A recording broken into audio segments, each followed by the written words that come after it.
नमस्कार, KP news 24/7 में आपका स्वागत है। मैं हूं आयुषी विजयवर्गीय आपके साथ। तो चलिए खबरों के सफर की शुरुआत करते हैं और सबसे पहले एक नजर हेडलाइंस पर।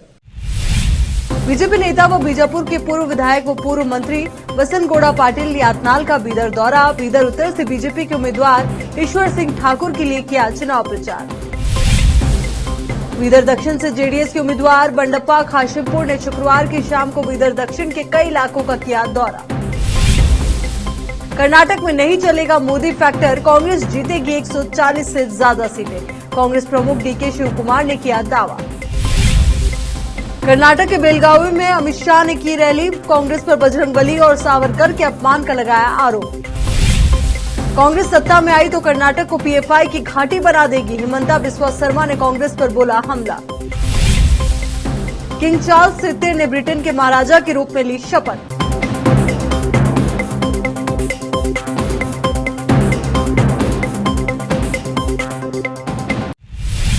अब देखते हैं समाचार विस्तार से। अपनी हेट स्पीच के लिए जाने जाने वाले बीजेपी नेता व बीजापुर के पूर्व विधायक व पूर्व मंत्री बसंत गौड़ा पाटिल यातनाल ने आज शनिवार 6 मई को बीदर उत्तर से बीजेपी के उम्मीदवार ईश्वर सिंह ठाकुर के लिए चुनाव प्रचार करने के लिए पहुंचे।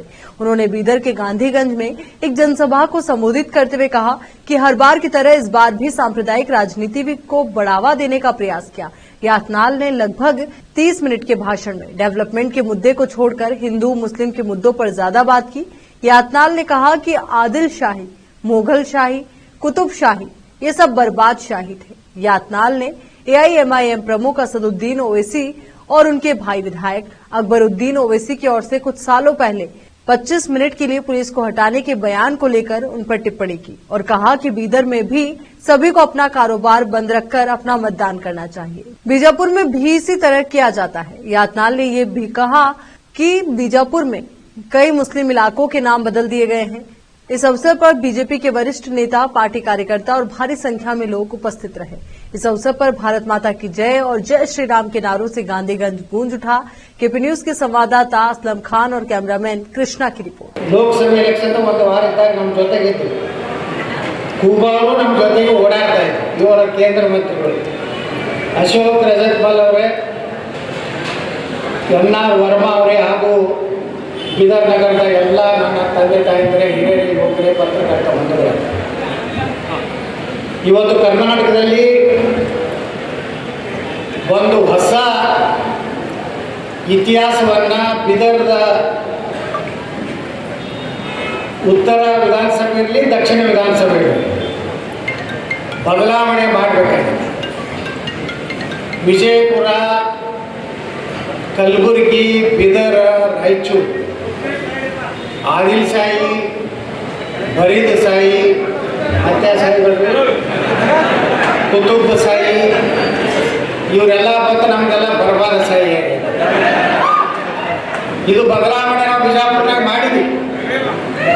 ನೀವೆಲ್ಲ ಬರೀ 60,000 ಇಟ್ಟು ಹಂಚ್ತೀರಿ.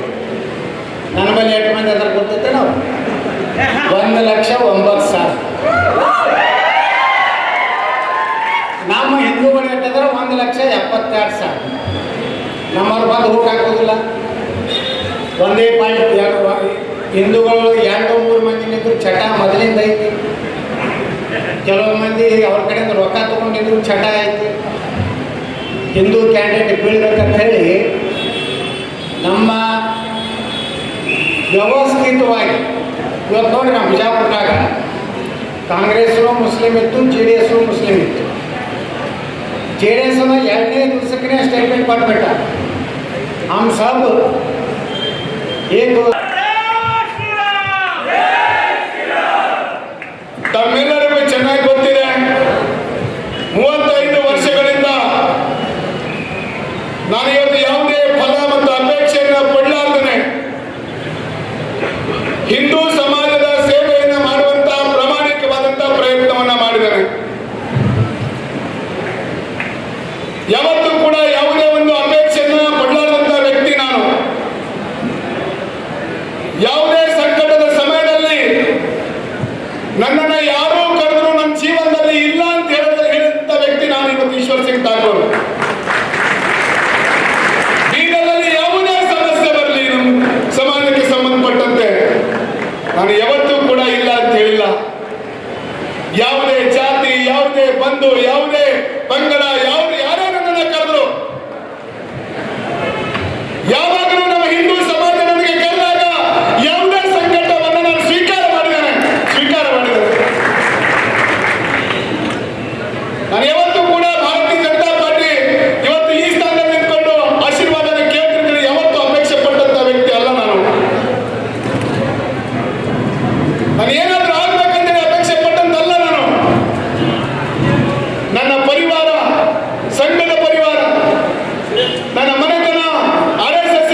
बीदर दक्षिण से जेडीएस के उम्मीदवार व जेडीएस कोर कमेटी के अध्यक्ष बंडप्पा खाशिमपुर ने शुक्रवार की शाम को भारी बरसात के बावजूद बीदर दक्षिण के कई इलाकों में जैसे कि बीजापुर, मिर्जापुर और विभिन्न इलाकों में पहुंचकर पैदल मार्च किया और गांव के सभी वर्ग के लोगों और युवाओं ने उनका भव्य स्वागत किया। इस अवसर पर बंडप्पा खाशिमपुर ने सभी गांव की दरगाहों, मंदिरों और गिरजाघरों में दर्शन किए और सभी महात्माओं के चित्रों पर फूल माला अर्पित की। उन्होंने लोगों से अपील की कि उन्हें अपना वोट देकर भारी बहुमत के साथ जिताएं।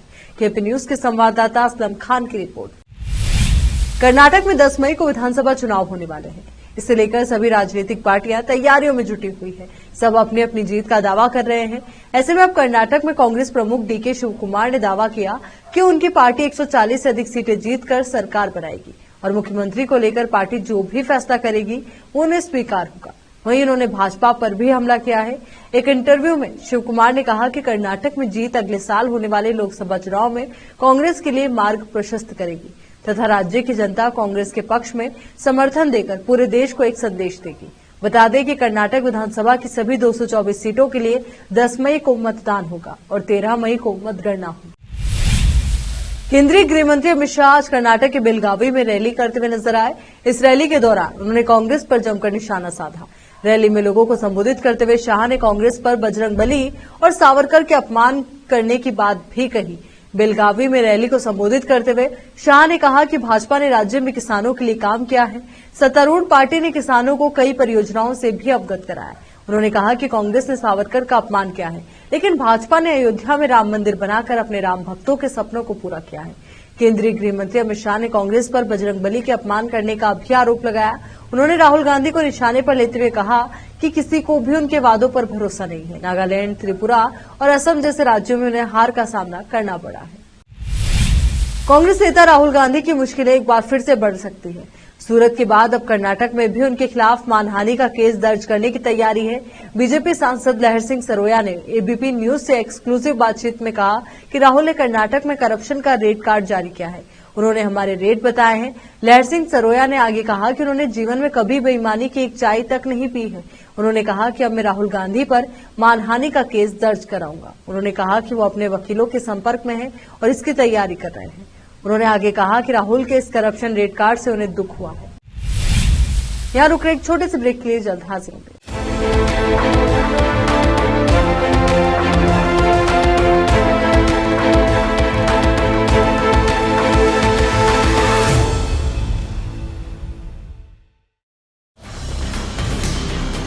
हिंदुस्तान के हर कोने में हम हैं मौजूद। 24 घंटे हालात पर गहरी नजर, खबरों से जुड़े चुपते सवालात और आपको दिखाता है धार्मिक, सामाजिक, राजनीतिक, लोकल और इंटरनेशनल न्यूज की सबसे बेहतर कवरेज जो आपको रखती है हर पल बाखबर। देश और दुनिया भर की खबर के लिए देखते रहें KP news 24/7। Noor education trust Bidar की ओर से चलाए जाने वाला Noor MEd and BEd college Bidar, recognized by NCTE Delhi and affiliated to Gulbarga University, Gulbarga. Admission are open for the academic year 2022-23. विशेषज्ञ और सक्षम शिक्षकों द्वारा शिक्षा प्राप्त करने के लिए नूर एमएड एंड बीएड कॉलेज में दाखिला लें और शांत वातावरण में शिक्षा प्राप्त करें। बीदर शहर में बेहतर शिक्षा का एकमात्र केंद्र Noor MEd and BEd college, Shahpur gate, Bidar. Phone numbers 9945283920 8482221297। अच्छी शिक्षा और अच्छा कॉलेज हर छात्र छात्राओं की खोज होती है और अगर ये दोनों एक साथ मिल जाए तो छात्र प्रसन्नता के साथ शिक्षा के क्षेत्र में आगे बढ़ते हैं। छात्र छात्राओं की पसंद और उनकी बेहतर शिक्षा का बीदर शहर में एकमात्र केंद्र ज्ञाना सुधा एजुकेशन सोसाइटी बीदर की ओर से चलाया जाने वाला Gnana Sudha PU college for science Bidar. यहाँ पर विशाल क्लासरूम और बेहतर वातावरण में और योग्य शिक्षकों द्वारा बेहतर शिक्षा दी जाती है। साथ ही यहाँ पर बस के अलावा दूसरी सुविधाएं भी उपलब्ध हैं। गिनियाना सुधा पीयू कॉलेज बीदर में साल 2023-24 के लिए PUC first year, PUC second year के लिए एडमिशन ओपन हो चुके हैं। आज ही चले आइए और एडमिशन कराइए और इस कॉलेज में शिक्षा प्राप्त करके सक्षम बनिए। Gnana Sudha PU college for science Bidar. 2023-24 के लिए ज्ञानसुधा पीयू साइंस कॉलेज में एडमिशन्स ओपन हैं और आपके बच्चों के बेटर फ्यूचर के लिए ज्ञानसुधा ज्वाइन करिए और उसके लाभ उठाइए। और हमारे पास जो क्वालिटी एजुकेशन है वो हर बच्चे के लिए अफोर्डेबल है और वो भी मिनिमम फीस में और बेस्ट क्वालिटी आपको मिलेगा। और यहाँ पे आपको बस फैसिलिटीज़ है और बाकी सब सुविधाएं हैं जो भी बहुत कम प्राइस में और जो भी बेटर फ्यूचर के लिए आपके बच्चे के फ्यूचर के लिए ज्वाइन करिए ज्ञानसुधा पीयू कॉलेज साइंस। अभी हमारे पास ज्ञानसुधा पीयू कॉलेज साइंस में कंसेशन चल रहा है। आप बिफोर रिज़ल्ट आके एडमिशन कराएंगे तो आपको 20,000 का कंसेशन मिलेगा।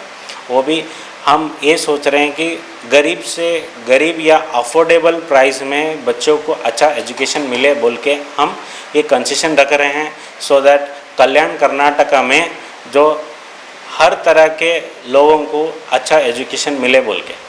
धन्यवाद। अधिक जानकारी के लिए इन फोन नंबर्स पर संपर्क करें 9019283998, 9019284868। ब्रेक के बाद बढ़ते आगे। सीएलपी नेता सिद्धारमैया ने कहा कि जमीनी स्तर की वास्तविकता और लोगों की प्रतिक्रिया के उनके आकलन से संकेत मिलते हैं कि लोगों ने राज्य की शांति और विकास के लिए कांग्रेस को स्पष्ट बहुमत देने का फैसला किया है। ऐसा इसलिए है क्योंकि भाजपा के नेतृत्व वाली राज्य सरकार सबसे भ्रष्ट सरकार है और ये सभी पहलुओं में विफल रही है और भाजपा के खिलाफ सत्ता विरोधी लहर है। लोग ऐसी जन विरोधी सरकार नहीं चाहते हैं जो राज्य को भ्रष्टाचार से लूट रही है। असम के मुख्यमंत्री हिमंता बिस्वा शर्मा ने कर्नाटक में चुनावी प्रचार के दौरान शनिवार 6 मई को कांग्रेस पर जोरदार हमला बोला।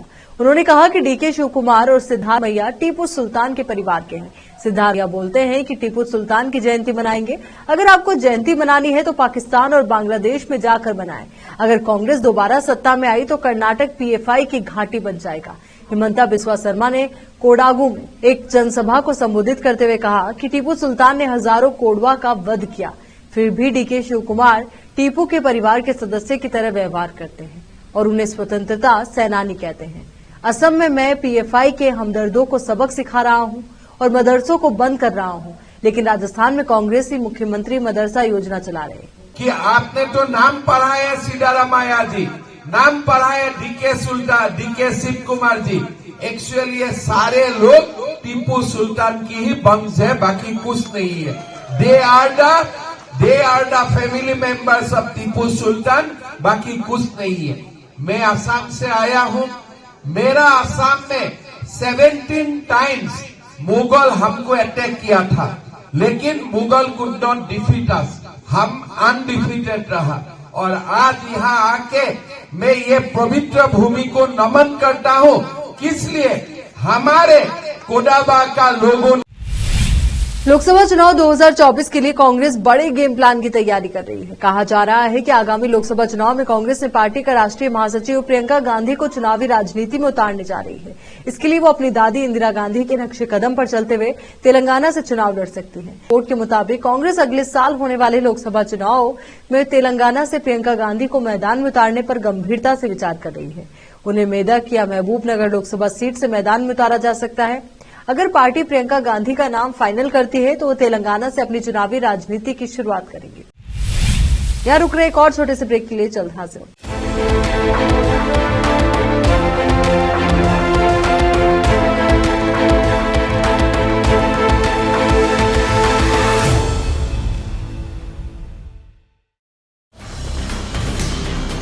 हिंदुस्तान के हर कोने में हम हैं मौजूद। 24 घंटे हालात पर गहरी नजर, खबरों से जुड़े चुपते सवालात